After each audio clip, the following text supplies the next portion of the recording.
So it's perfect time to play 50 to 90 holes of disc golf a day. Jeez, how are your shoulders, man? Like, My shoulders are fine. I'm a built for this stuff, you know. I have one speed and it's all out. And so that's how I roll. Hello, everyone. Welcome to episode 1 of Northern Flights podcast presented by Park Pro. Today's episode is brought to you by Disc Golf Park. It's a new sponsor. If you're looking for course design, or if you are looking for baskets for your course, just looking for upgrades, or maybe you just want to know what's going on behind the scenes when it comes to course design and putting a course in, you can look up DiscGolfPark.com. Yeah, we're really excited to have this new sponsor. You've dealt with them in the past, and our local courses here have some Disc Golf Park baskets. And so, um, yeah, I don't know. Do you have anything on Disc Golf Park? yeah, absolutely. For my last two projects, we used baskets from Disc Golf Park.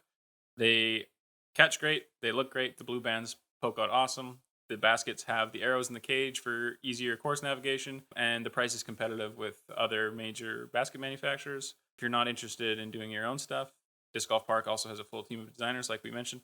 Matt Reardon is the local guy here in the Rocky Mountain region, but there is a Disc Golf Park representative for Ontario, Quebec, Atlantic Canada, which would be Ben Smith, who we're about to talk to.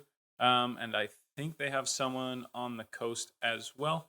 Great product and great services. Definitely check them out. Yeah, DiscGolfPark.com. Find a representative near you. Today's beer we have Fisher Peak Brewing Company. That's a brewery out of Cranbrook, BC. It's about an hour and a half from where we are, and we are drinking the Dark and Stormy Porter. So, yeah, dark and stormy. Cheers. Shout out to the Fisher Peak guys. They've been good at sponsoring tournaments in their local region. And I know they have some disc golfers that work in the restaurant and the brewery now. So they're definitely part of the family, even if they're not sponsoring the podcast. Yep. So if you're ever in Cranbrook, check them out. Cool. Let's get to the podcast.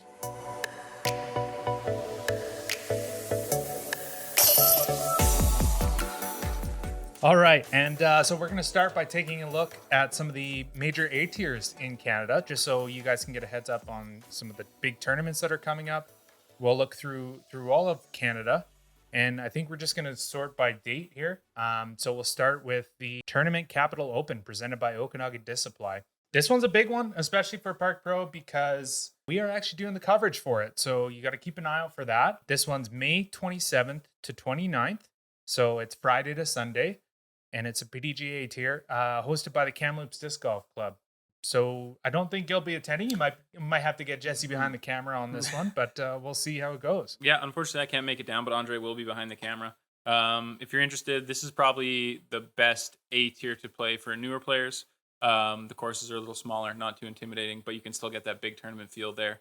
I know a lot of people that are part of the Kamloops Disc Golf Club. They work super hard at making a great tournament experience. And I think you won't be disappointed if you show up to that one. Yeah, and I mean it's got the divisions. He's set aside some spots for some touring pros, and I believe Thomas Gilbert will be there. He's one of the bigger names, and of course you have some big locals like the Zimmers, and you have Casey Hannemeyer. I'm not sure if Ben's going to be there, but yeah, just keep an eye out for that. I know the ladies division has some good players in it too, so definitely one worth checking out if you want that big tournament experience. And our next tournament on the list is the 25th River City Cup. This one's has been a mainstay in the Edmonton area for a long time. There's a new course in Edmonton, and this will be the first time that River City Cup takes place at both courses. So yeah, typically it's always run at kind of the local favorite Rundle Park. But is it a full year ago now? Maybe even a little bit more than a full year ago. Yeah. That Hermitage Park got put in. New course in Edmonton. The scene up there is really blowing up, so I think it could really benefit from that new course. I haven't played the new course yet, and I typically don't travel for that tournament. But again, I know those guys put on a great show. Wally hasn't run a bad tournament in his life. Shout out to Wally. And yeah, it's on a really nice time of year to be in Edmonton. Edmonton has a pretty bad reputation for being cold in the winter, but if you haven't been to Edmonton in the summer, you need to go check it out for sure. It's beautiful up there. Yeah, so that one's happening on July 1st to 3rd. So that's an exciting one. If you haven't played in Edmonton, Rondo Park is a very accessible course. It's very nice. It's green grass. Last time I played Hermitage last summer.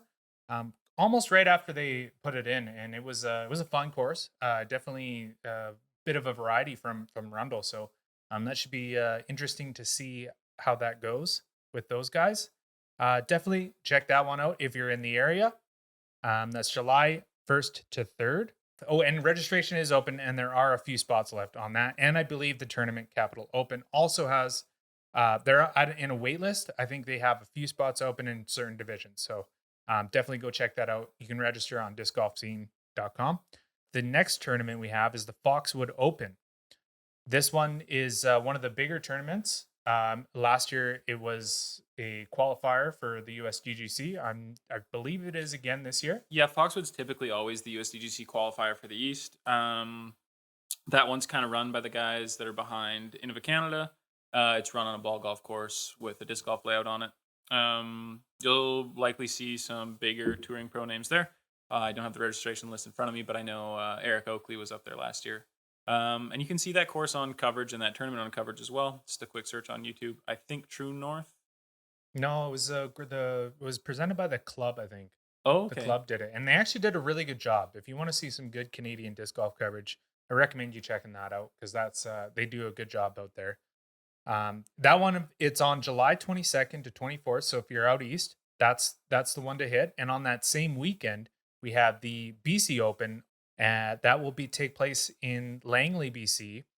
And it looks like there are a few spots open in that one too, still. So definitely check that out. I know that I've heard that they're looking at adding another course to that one. So it takes place at Raptors Knoll, one of the top courses in Canada. Definitely worth checking out. Yeah, I'm interested to see what they do with this potential second pop-up course. I don't know if you've heard anything about that, but There were some rumblings of it. Ace Runners is typically behind BC Open, and they are in tight with a company called InDesign out there that designs disc golf courses. That's Stuart McKissick and Hartman is the other guy. Sorry. And they do a great job of designing courses, so I'm sure that pop-up course will be top-notch. And Raptors Knoll, it's already been established as one of the best in the country. And I know Innova puts on a great players pack for the AM players and stuff, and that's one that's hard to miss, especially if you're already out west. And no USDGC spots. no, I believe that is DJ. Yeah, USDGC. USDGC qualifier as well. Last time I looked at that, yeah. It was a C tier during the pandemic, so things are a little bit rusty in my brain, but it's back to its full A tier glory this year. Yeah.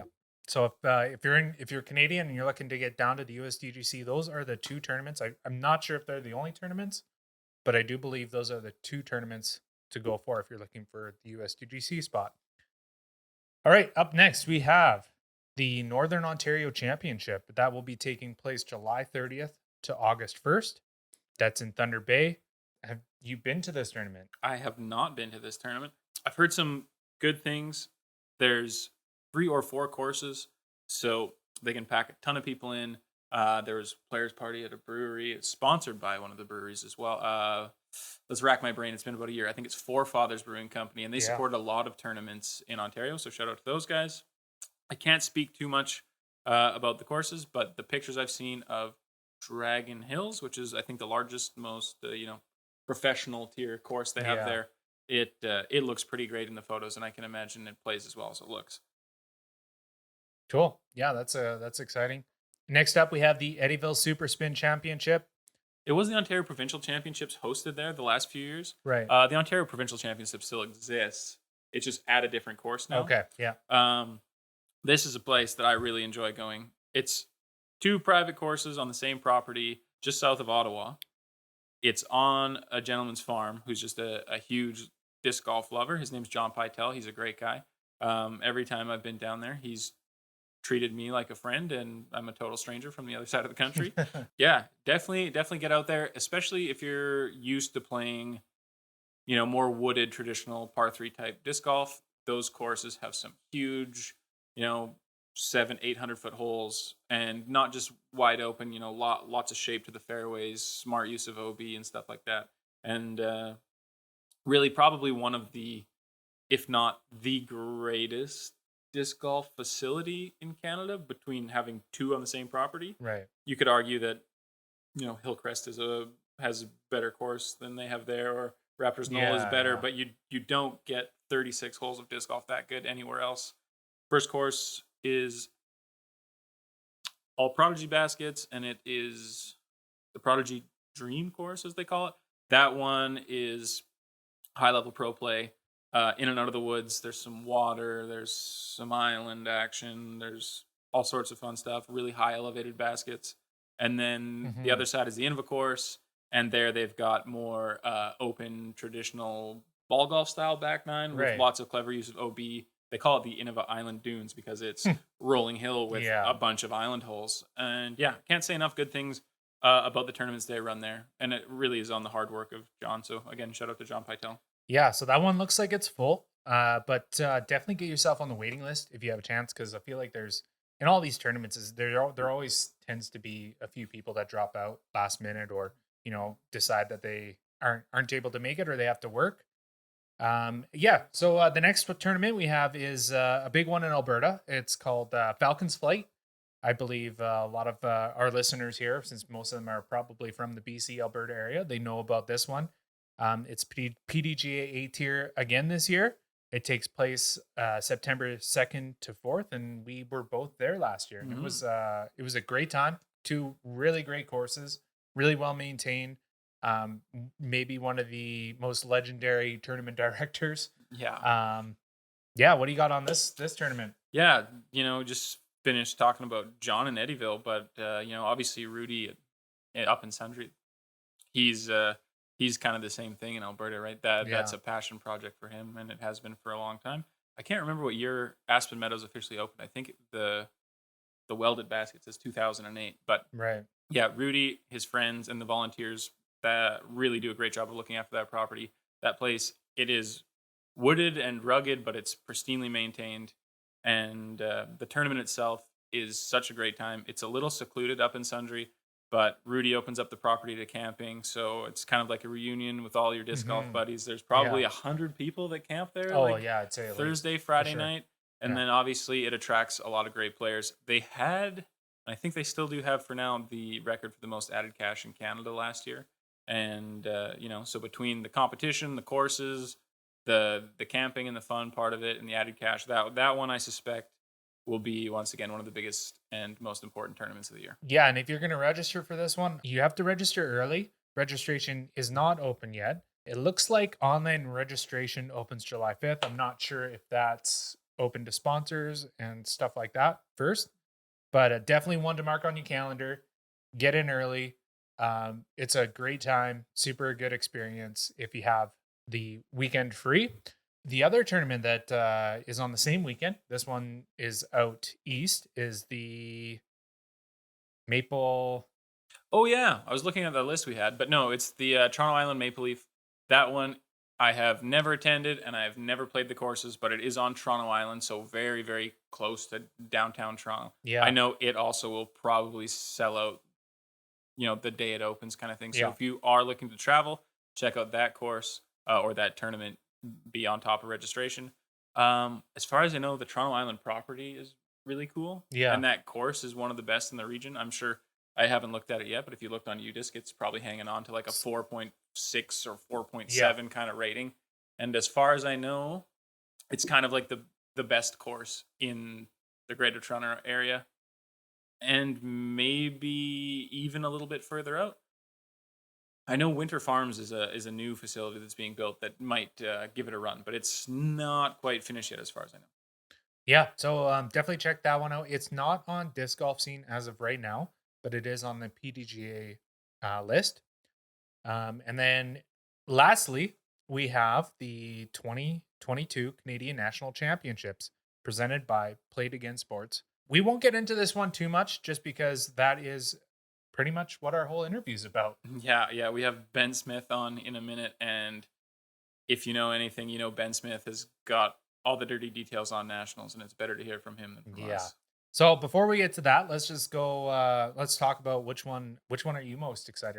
Are you heading to any of these? Are you? So looking at the list, like I said, I skipped on the Tournament Capital Open, just a little too busy. River City Cup, I am probably also going to have to miss just due to timing. BC Open I didn't get into either. The Knock I wasn't planning on going to. And then Eddyville, I typically go to every year, and I'm really bummed that I'm going to miss it. But we are running our own B tier here the weekend after, so we have a lot of prep to do. So unfortunately, I had to bow to that one. Yeah. I'll also be in PEI already by the time Falcons Flight starts.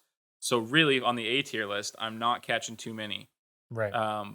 But we have booked like an extra 9 days in PEI, so I can prep for nationals as best as possible. I might find a way into some American tournaments as well. I know there's some great tournaments in Montana and Idaho that are close by at places like Farragut and things like that. Yeah. And if the dates work out better, I'll probably go to those. But unfortunately, yeah, it wasn't a great year for A tiers for me. Yeah, just the way the timing works. Definitely have a couple of them circled on my my radar.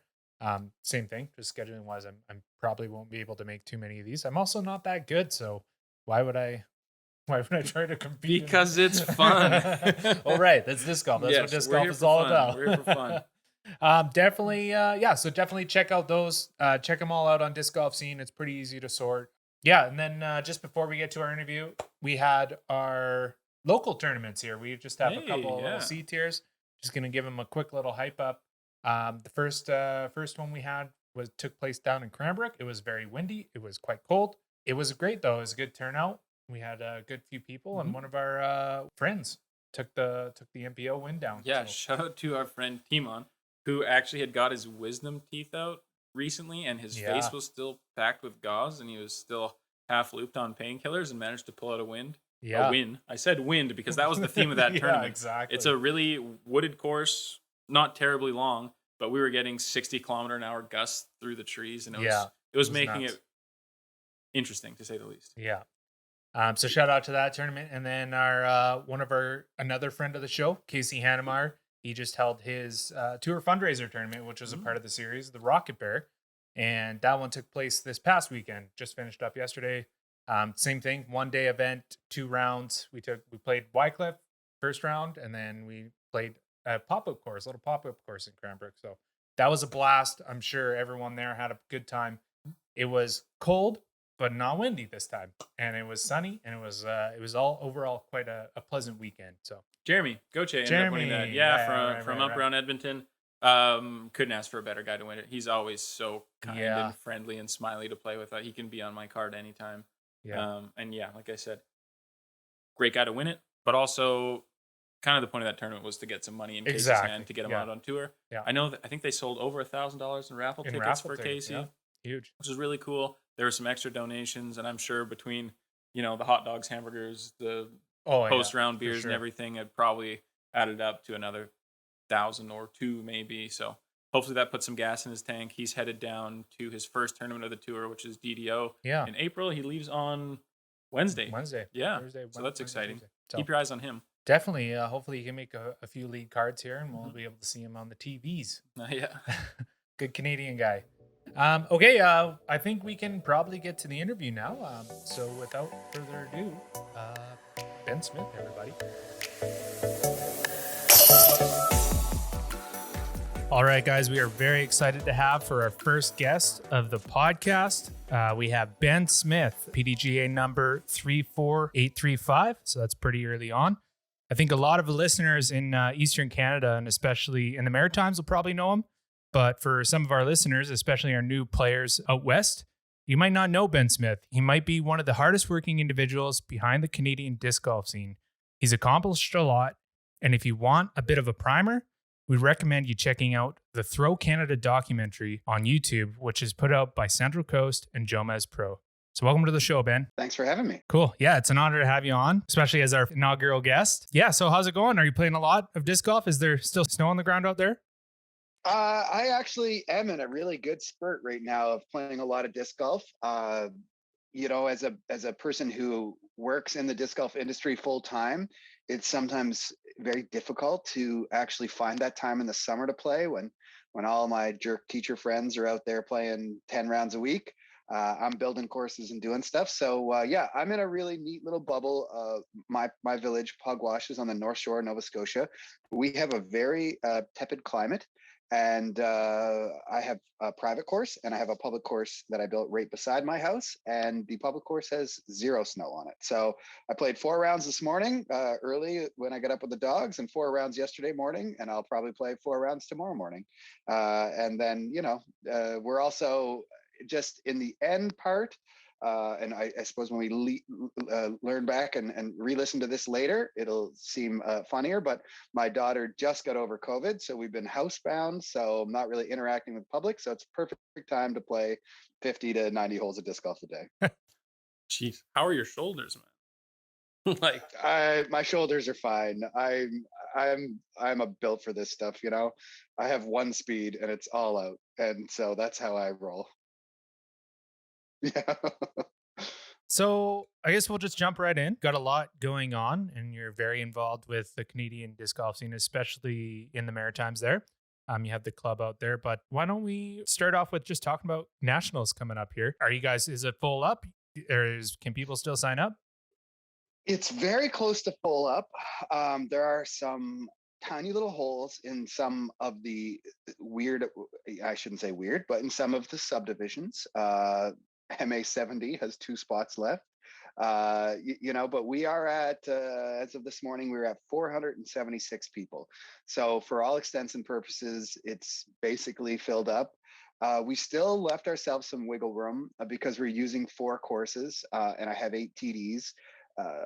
Which are both, actually all 3 of those numbers are exceptional and really exceed my wildest dreams.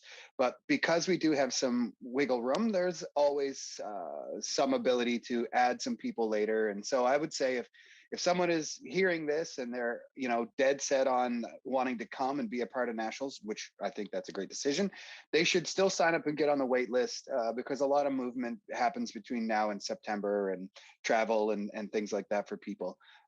Because it is September PEI, you should try to think about your lodging and things like rental cars probably even earlier before you worry about your registration, because we are a finite area with finite resources. And so it's always good to secure that stuff as quick as you can. Having said that, if you just showed up, I'm sure there's about 80 of us who'd let you sleep on our couch. So Very, very hospitable. those extra spots that you've got picked up, is that in hopes that you'll pick up some touring pros as their schedules get more concrete? I try to make it a general practice to not complain about things that I can't change. So I will diverge from that path only for a brief second here to say we were given the crappiest date that you could have possibly imagined. So, it's a lot of factors at play. I have a healthy amount of respect for the PDGA and for Jeff. Spring, and all the moving parts that exist now in the disc golf world that didn't exist 10 years ago. But Worlds is pushed back into a later date than it usually is. It's in Emporia, Kansas, as many of your listeners will know. And we are the week following. It basically means that no touring pro can just drive up to our area, because it's about a 40-hour drive from Emporia. And we are the week before the playoffs now, which is we'll be starting at Green Mountain in Vermont. So it's not an easy thing for pros to come up this year. So our expectations were much lower.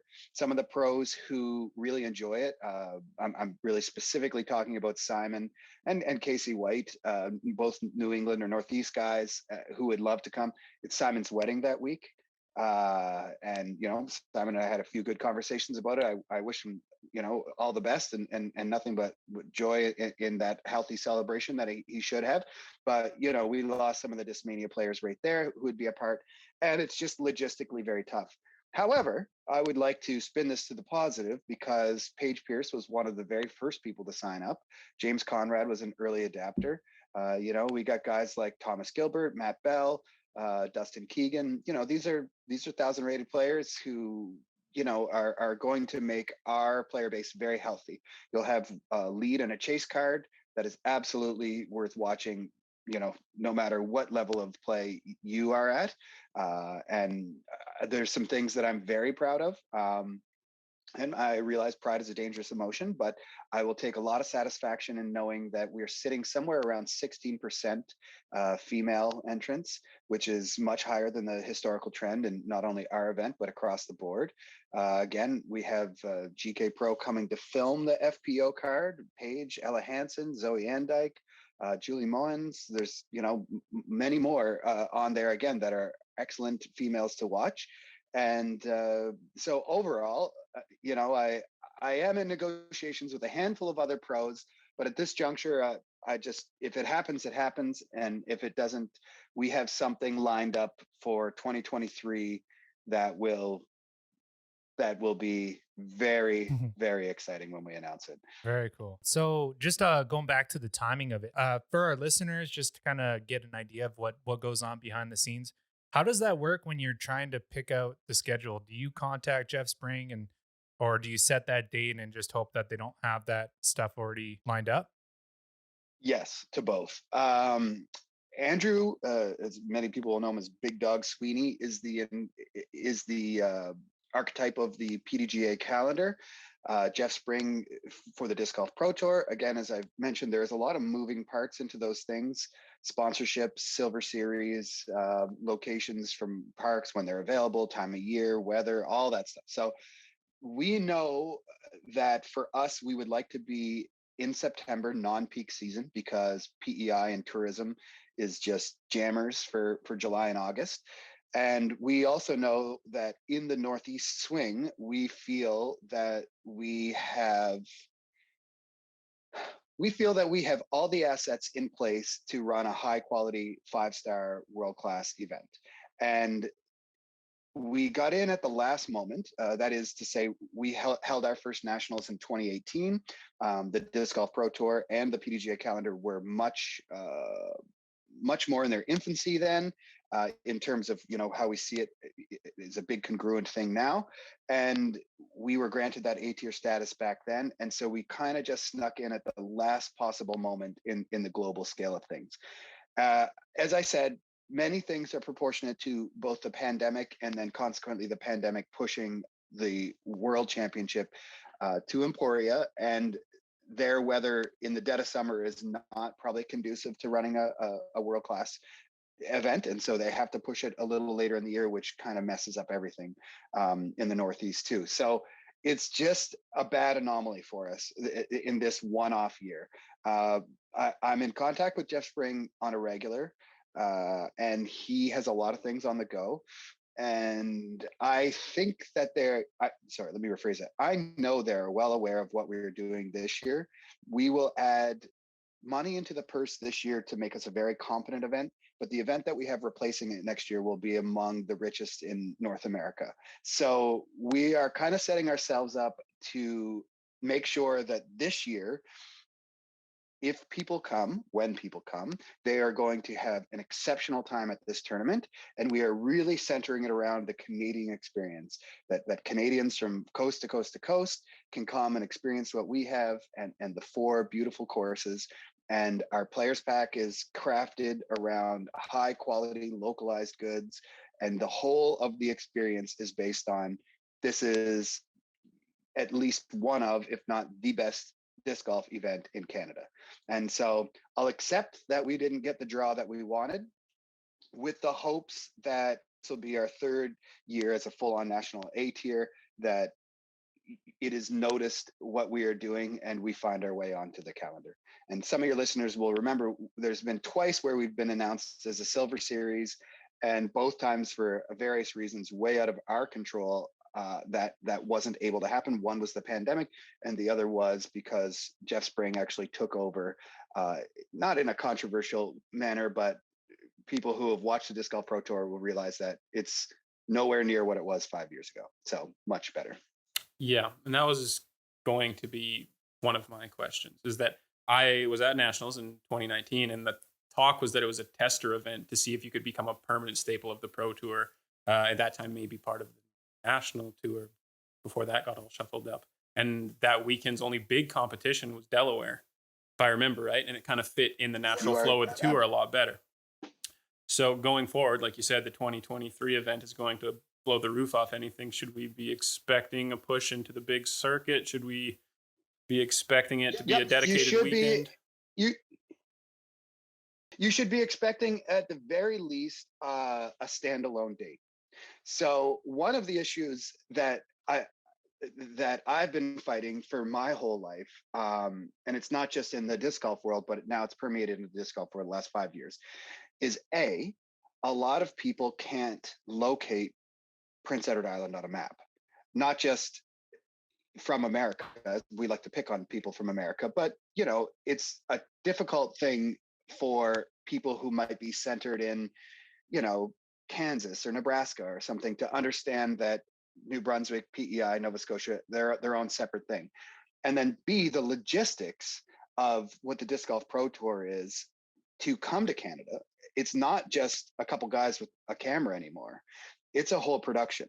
And so we acknowledge that it may be more difficult than just snapping your fingers and say, okay, you guys are on the Pro Tour now. I mean, think of live coverage, think of all the integrated sponsors. It's a big production now. So at the very least, we are requesting, and we think we've been heard, that at least just give us a standalone date so that no Delaware, no Selinsky, no nothing else against us on that weekend. Just allow us that one weekend because we feel that we have the courses. Historically Hillcrest, of course, is constantly 2 or 3 on the UDisc ratings for around the world. Huckett is no slouch. It's an amazing course. Virtually anybody in Canada would die to have it there.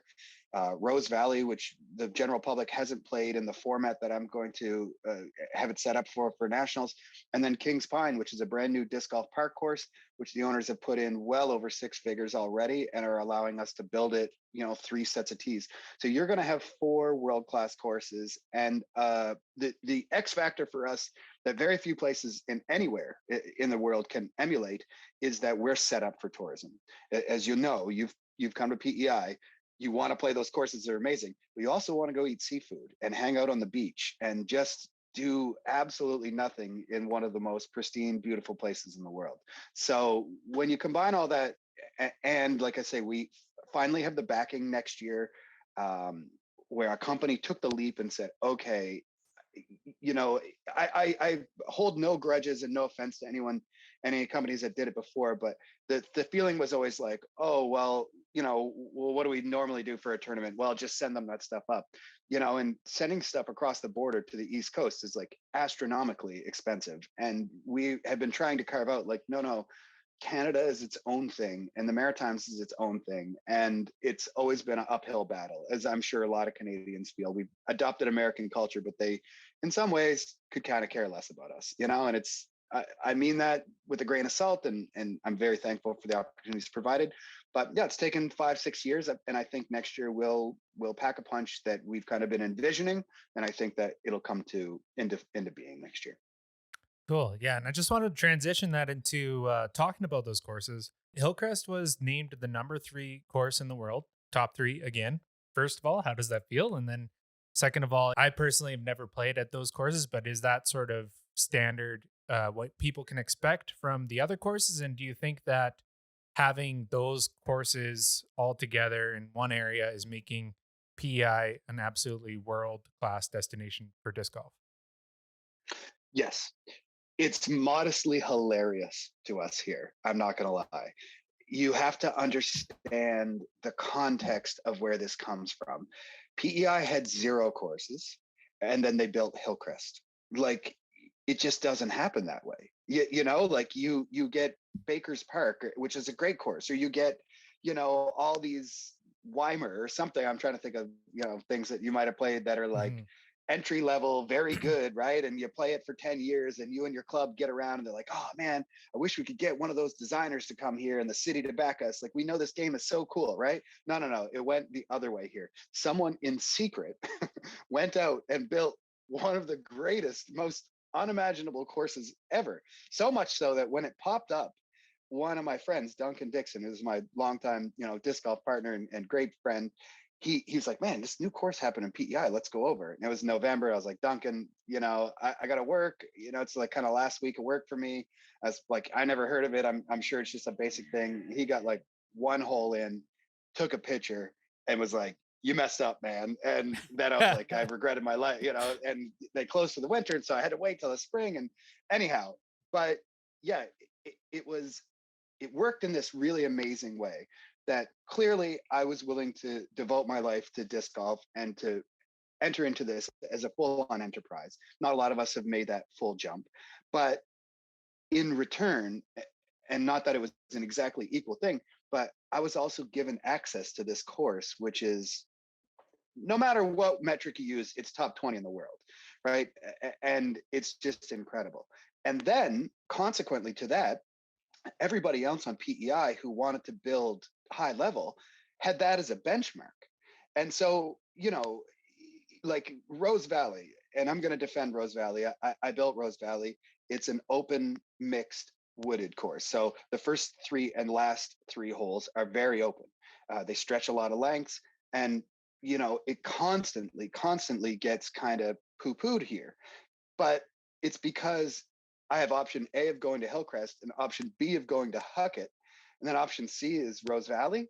But if we put Rose Valley in virtually any other market in North America, people would love it. They would think it was amazing. So I'm saying this very excellent course that we've built gets low marks because the comparisons are these incredible courses.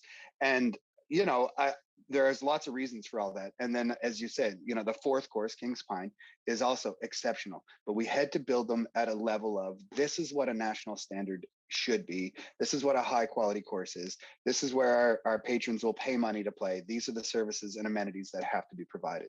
So in terms of North America, we don't have the most densely populated. You don't go to PEI, pop up UDisc and see 75 courses pop up in a 60-mile radius or a 100-kilometer radius. But you do have these four courses that if you kind of drive in any direction, they offer something different that are unique and absolutely exceptional.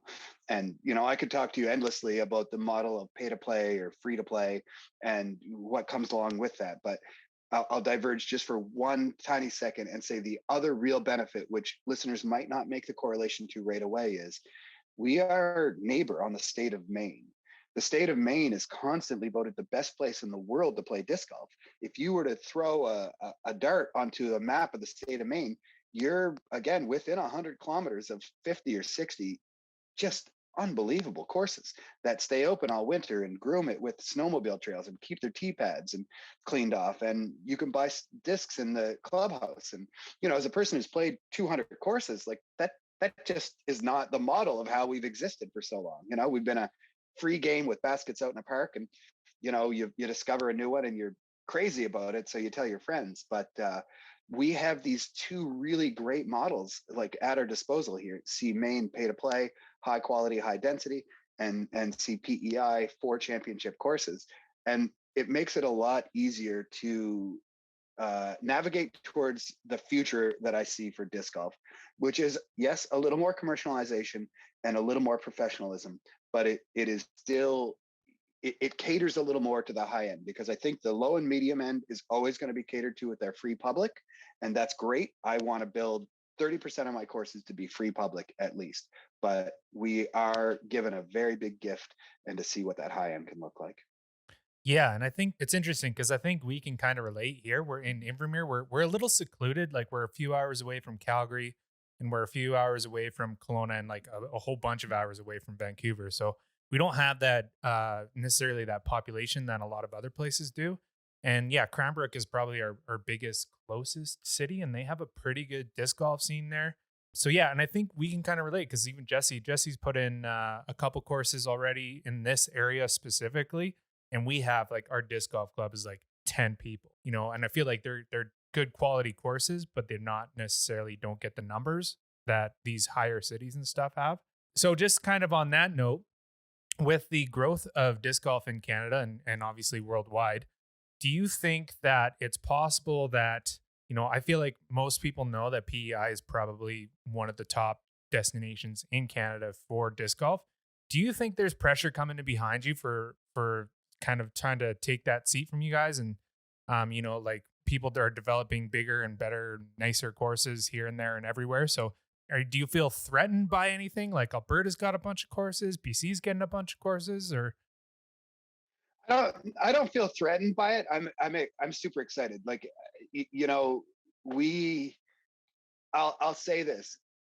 First off, I always suffer from imposter syndrome. So, I mean, every time someone wants to talk to me about anything or, yeah. mentions about something I've done, I'm like, I don't know if you're talking about me. That doesn't seem right. I mean, there's a lot of people who've helped us, but let's just go with some factual stuff.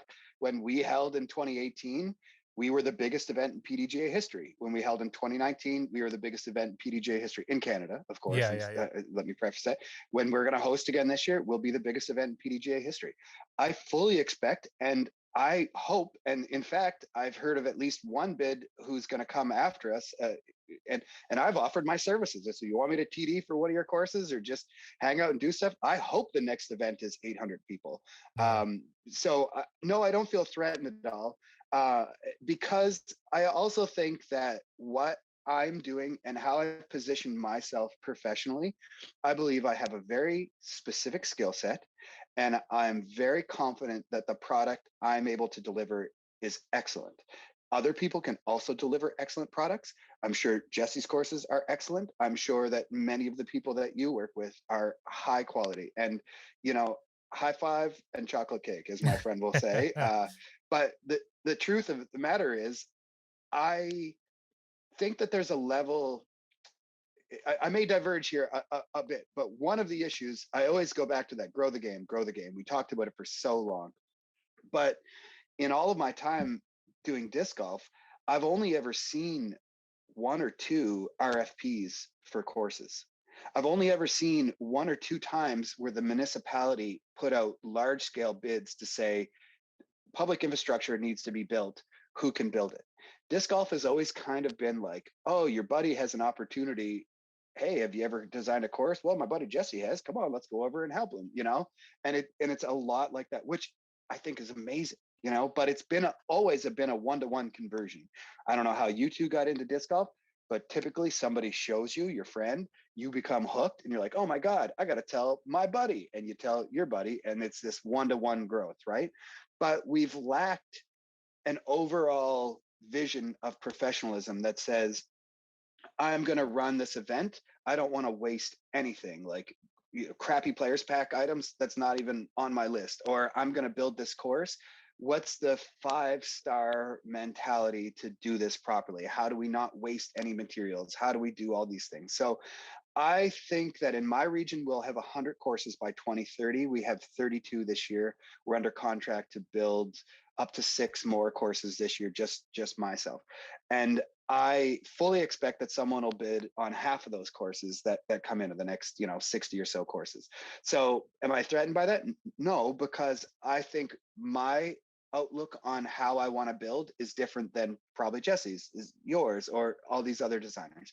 And I just honestly want an open and transparent process that allows us to not dupe anybody. That's one of the things that I've always been very proud of disc golfers is we seem to take ownership of our courses, and the whole mentality of like a pump and dump, where we just sell the stuff and walk away and never service it. That doesn't really work for me. And I find disc golfers, we live in a small world, right? And so word gets out on how you behave ethically. And I would love to see Canada, if we can control some of the Canadian market, I would love to see disc golf in Canada be considered one of the most ethical games going. We can have natural courses, no pesticides, no fertilizers.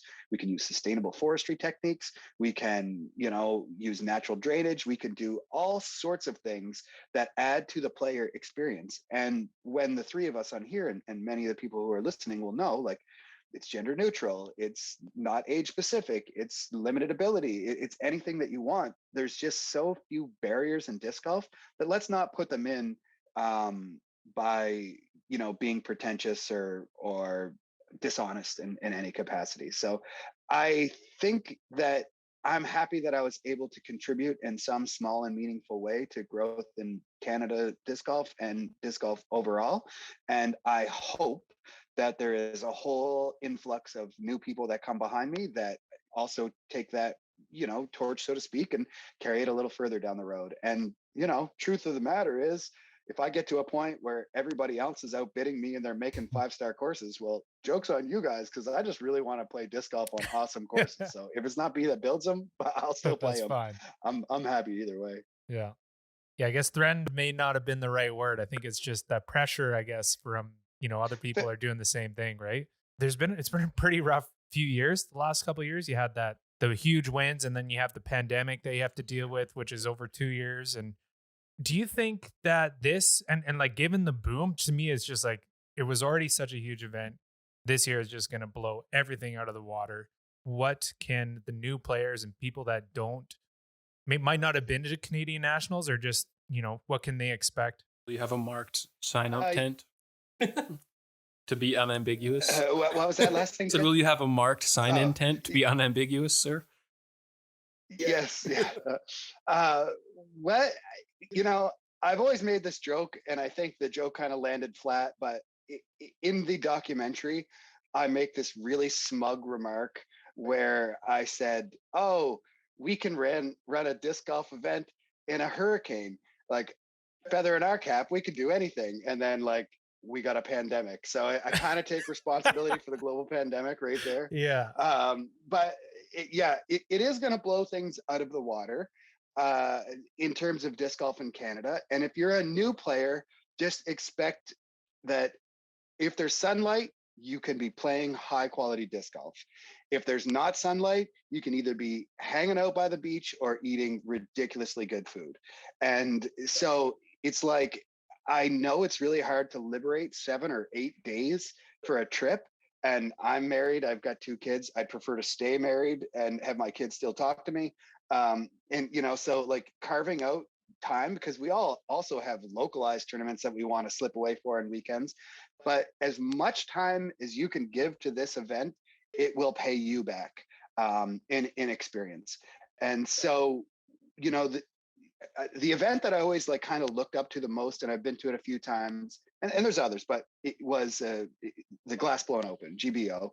It was a user-based positive experience. Emporia as a city bought in, the Dynamic, of course, their headquarters, they bought in, and you went there, and it's like, if you want to do something, it's here to be done. There's courses going all the time, practice rounds, signings, things like that, like almost overwhelmingly good. But there is somebody who likes a little bit of everything, right? Maybe we want to go glow bowling at night. Like, great, they have that, whatever. So we're trying to do the same on a smaller scale. I do like to build in one night where there is nothing on the slate, so everybody can kind of have a campfire night, if you're renting a cottage, or even if you got a hotel, you go somewhere and just kick it for a night. But in terms of player experience, we really want to take a lot of energy and a lot of emphasis to make sure that when you come here, this is as good of disc golf experience as you can have anywhere in the world, bar none. End of sentence. Cool.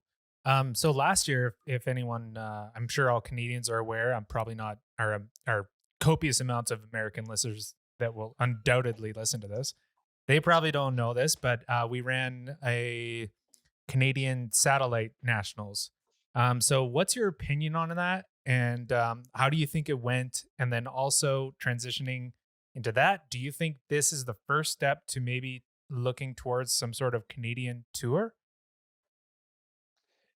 So to answer your last question first, yes, we have been in talks with a handful of different entities. We believe each province already has maybe some kind of iconic event already that would fit that mold. So there are several of us who are working towards that goal. Will it happen? Yes, it'll 100% happen.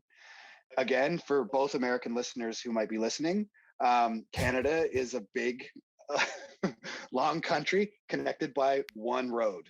Yes, one road, the Trans-Canada. So you go east or you go west. There's a few spots where you can dip north. And if you go too far south, you're in Michigan or, the Dakotas. However, it may never be a lucrative thing where like Thomas Gilbert's like, oh, should I play the DGPT or the Canadian Tour? Like, it might not ever be that, but I think we have a good way to showcase the focal points of those high end things in Canada, and a season can probably be extended from, maybe we start off in BC, Southern Mainland in March, April, and we can run it right until a November date, that maybe happens in, Southern Ontario or something like that. So it's coming down the pipe. There are a lot of people who are very organized, and we could just stick a tag onto this and it could happen. And so, yes, I think this is a precursor of what's going on. The NatSat was actually an idea that I had that I was really excited that some other people bought in. The Can Disc Association was like, all right, that's a good idea. How did it go? It went okay. It just, the pandemic sucked, and it just, some events went at the time it was designated, some had to be pushed back. It was very difficult to get. It wasn't, the buy-in was there from the people and the organizers.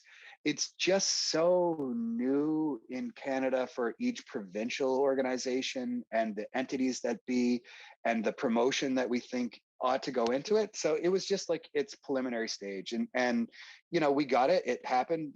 People experienced it, and as you may remember, we offered a flight, lodging, and entry into the Canadian Nationals for one of the division winners that would randomly get in a hat.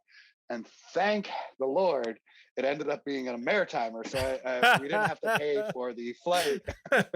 I could have hugged him when I did hug him. But regardless, we were still able to give out some good prizes. You see early registration. Some of the people who were maybe like, what the hell? How did this 930 guy get in when registration was only supposed to go on a 970? Well, he was a NatSat winner, and that's how he got in early. So I thought it was good. Like, it was an overall success, and it was a kind of neat thing. Everyone in the country kind of played against each other at one time in your divisions and in your courses. And we were kind of hoping that the second weekend of July will slot into that eventually as like the Canadian Disc Golf Day or Canadian Disc Golf Weekend, kind of the weekend after 1st of July, and kind of a nice time where you can really coast to coast to coast. It's warm, decent, good disc golf weather early July. And so, yeah, it's just one of the things that's going to come down the pipe. But everything takes organization, and there's only so much time in a day that some of us who are kind of heavy organizers already have to do. So hopefully it just organically keeps working its way out. But yep, that's on some of our national organizational minds, and we'll continue to work on it. Awesome. I had a question about this, because people that have played any sport other than disc golf, to get to a place like nationals, it's often like, I win my region, I win my province, I maybe win half the country, I move on to playing at nationals. Where in disc golf presently, it is, I've got such and such a rating to fit into a division, and I'm the fastest guy to press register. And I know that a lot of provincial organizations right now are at different levels. Along the prairies, things are kind of behind what's going on out west. Ontario and Quebec are quite developed, and obviously with your tour and everything in the Maritimes, they're coming along as well. For something like nationals, do you think we can feasibly be moving towards a situation where you have to qualify with your play? I know that maybe doesn't work with a lot of the logistics of running a big tournament in a vacation area like PEI, where it's a lot of who can afford to be there, who can take the time off, and things like that. But I think it would also be really interesting to see a tournament that showcases the best play possible from people in Canada. Kind of more like what they're doing. They used to do with the match play stuff in the States. Yeah.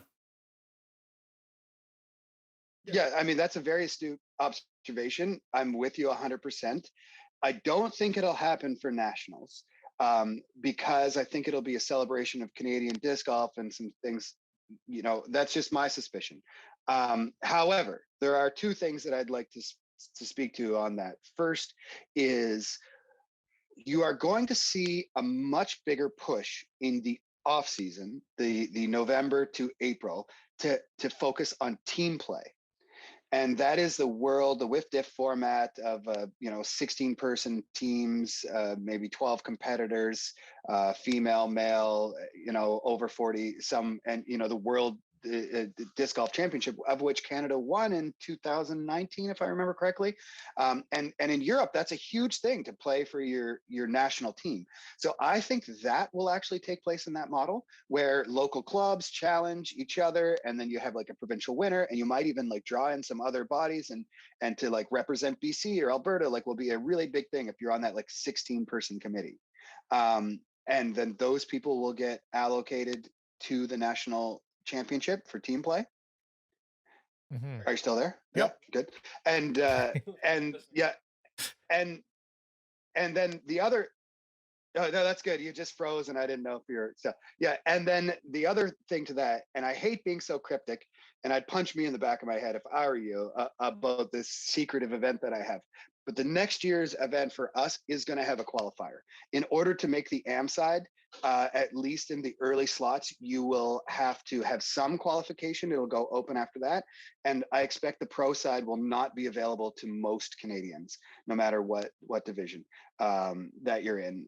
And, so there will be a process of qualification, which I'm hoping kind of fits into that same kind of NatSat idea that we were just talking about, or at least some process to vet people or to make it a qualifier. Mhm. So Very cool. Just on nationals, I know you spoke about the another bid coming in, or potentially coming in. Do you foresee, with the progress of disc golf in Canada and all these courses and everything, do you foresee nationals being sort of more widespread and being sort of moving around here, there, and everywhere throughout each province, kind of thing?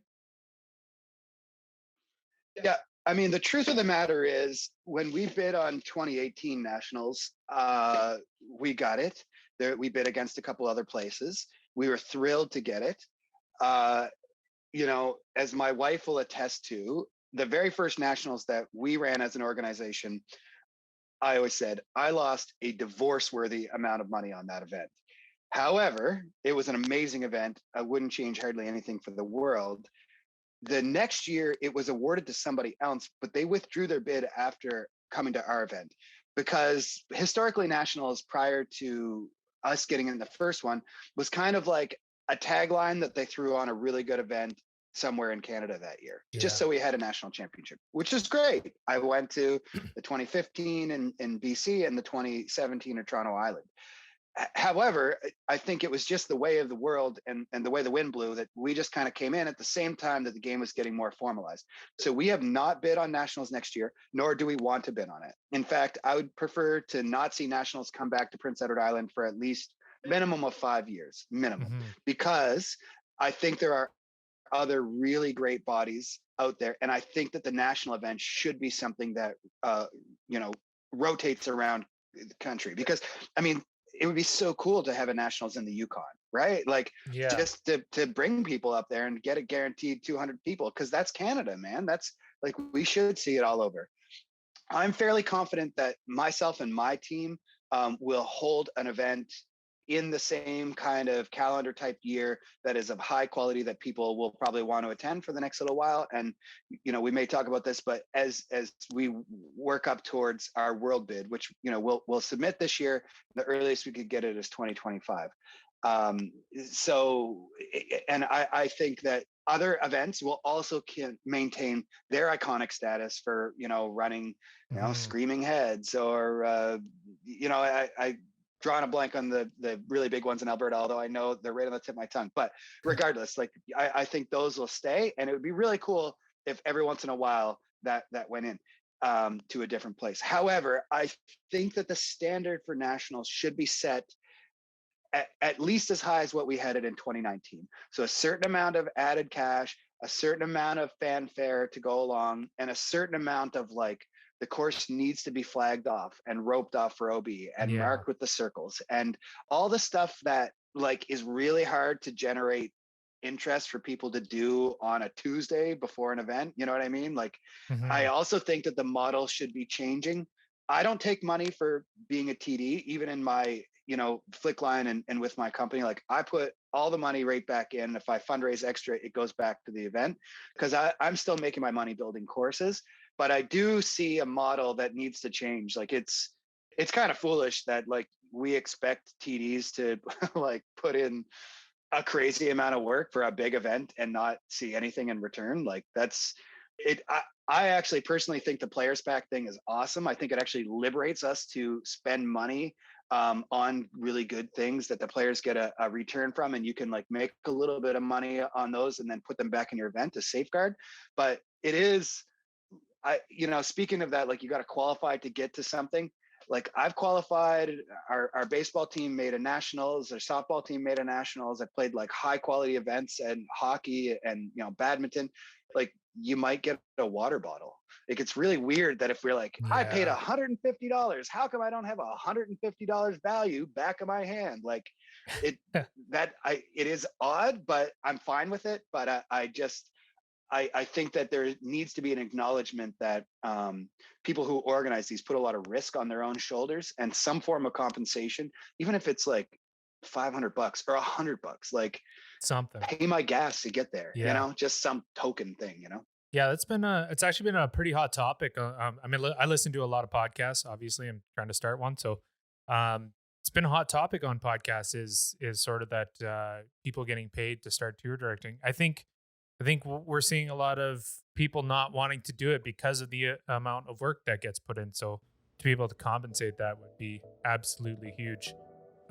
So Yeah, just disc golf pro tour, you have to pay all your TDs. yeah, Right, that's like exactly. a part of the thing. So All right, we're back. That was a great interview. Just want to say thank you so much to Ben Smith for coming on. That was huge. If you want to listen to the full interview, check us out on Patreon. That's patreon.com/parkpro. We'll have that up. Should be up by the time the podcast comes out. So if you can't wait till next week to listen to the second part of that interview, check out our Patreon.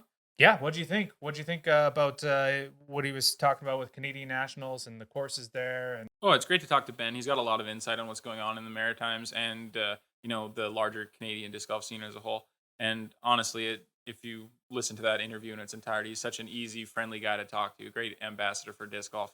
We probably asked him less than a dozen questions, and he gave us such great answers to everything. You couldn't ask for a better guest. Really good insight.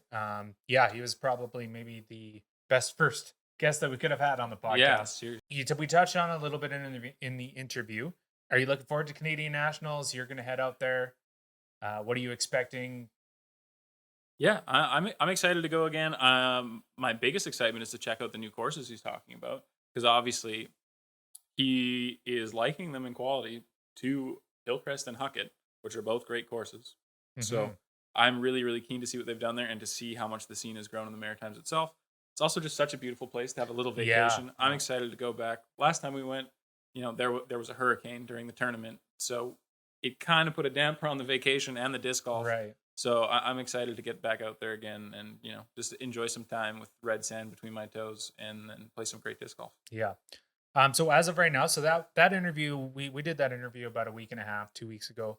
But as of right now, it looks like the tournament's starting to get a little more full up, but definitely get yourself on the wait list, because there's a chance that they open that up and get more players into the tournament. So definitely check it out. Even if you can't make it into the tournament, it should be a good little experience. And, those courses are amazing. So definitely worth checking out. So yeah, let's Champions Cup this weekend, and we had a couple Canadians down there, and of course one of our friends who we call a pseudo Canadian because he's technically Canadian, but there's not a Canadian flag by his name, but we kind of count him because he's a local here. So yeah, born and raised. Yeah. So as of right now, the tournament while recording, it's not completely finished yet. The lead card and everyone is still out on the course. But our Canadians are finished up at this point, which is, I mean, call it what you want. It might not be a good sign. But as of right now, we have Thomas Gilbert with shot a neg 17 through the tournament. And that is good for 43rd, it looks like. So Thomas, he was shooting pretty hot before the season started. And then he seems to always have those good last rounds in the last couple Pro Tour events. So and it looks like he sort of kept that trend going with this last round, but definitely nice to see him so far in the top 50. Yeah, and then we have Max local, Invermere local, Max Rigetnig. And so he finished. Looks like he's currently tied for 60th. It looks he's probably going to finish at around that point because I don't. Yeah, there's only one card out, right? Yeah, I think so. Something like that. 1 or 2 cards left. Actually, interestingly enough, his touring partner right now is Linus Karlsson, and they both finished tied for 60th. Oh wow, yeah, and Martin Hendel is right behind them. He's tied for 64th. So maybe not the best showing for the Canadian guys. Well, yeah, interestingly enough, like Thomas being the youngest of the bunch there, he actually has the most touring experience now because he's been on tour full time, a couple seasons now. And yeah, if I can just give my insight from what I saw of Champions Cup, there were some holes where eagles were available. And you can see that if you look at Thomas's scorecards, he definitely carded some eagles using that distance and power to his advantage.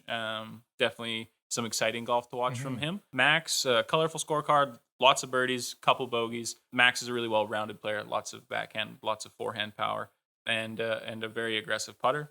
Martin's the one that surprised me. I actually expected him to finish a little bit higher. I've played with Marty in the past, and he's got such great touch that I thought for all the tour events, this one's probably the most heavily wooded and where he would really excel. I didn't get to see much of his play, but he also carded an eagle in his final round, so I'm sure there were some big highlights for him as well. Yeah, and it's cool. Martin Hendel, if you guys don't know, speaking to those tight wooded courses, I believe he was on lead card for USDGC for a couple of rounds last year. Yep. So it was cool to see Canadian on lead card at USDGC. Hopefully we'll be able to see him on some more, as well as Thomas and even Max. Yeah, Thomas and Max, awesome. I know are kind of doing most of the tour, where Martin kind of picks his spots where he decides to go down for a tournament or not. Yeah, so keep an eye out for those guys. All right, I think we've taken up a lot of your guys' time now. We don't want to run this one too long. That interview was great. Took a while. We talked about a lot of different things. So so I just wanted to give a quick shout out to DiscGolfPark. Thanks again for sponsoring this episode and future episodes. Shout out to Fisher Peak, # not a sponsor, good beer. Check them out.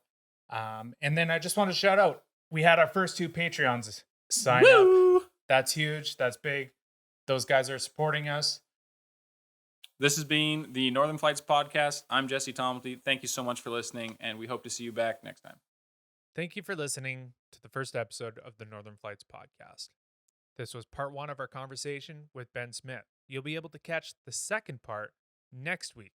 But if you can't wait until then, please consider joining our Patreon and you'll get exclusive access to the full interview. You can do that by going to patreon.com/parkedpro, or you can follow the links from our website, parkedpro.com. Thank you for supporting Parked Pro. Whether you listen to the podcast, watch content on YouTube, or like our photos and videos on social media, everything helps, and we can't do this without your help. So please consider subscribing to our Patreon. It's broken up into 4 tiers with increasing benefits and perks in each tier. How does it work? It's easy to sign up, and our lowest tier costs only $1.50 per post. Every time you make a post to our Patreon, $1.50 will be added to your contribution. And don't worry, it's easy to set up a maximum amount of contributions per month. You can do that when you first sign up, and you can change that in the Manage Memberships tab under the profile icon on the top right-hand corner. If for whatever reason we don't make a post a month, you won't be charged. So please consider joining our Patreon today, and thank you for the support.